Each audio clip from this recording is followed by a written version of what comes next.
This tasted like chicken. And he literally ate up to my knuckle. I still wrap it every day when I'm trying to trash it. Okay, perfect. Why? Because they like trash. Hey, do you like trash? No, there's fruit in there. There's food in there because as humans we throw out what? Food. Okay, let's talk about human impact, ladies and gentlemen. Okay, who was here first? The raccoons or the people? Raccoon. The raccoons.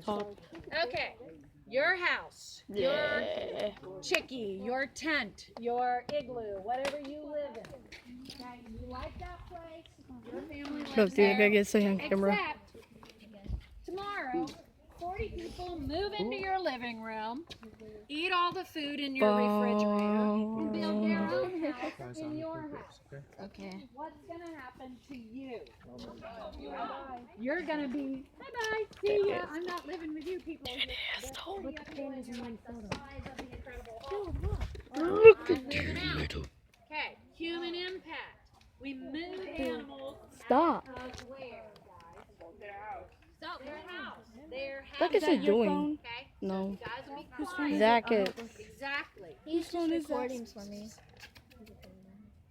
Do you have a phone? What the heck is he Guys, doing? I need you quiet. One of the raccoons is just going like left or right. Come on. Okay, if I can get them to come over here.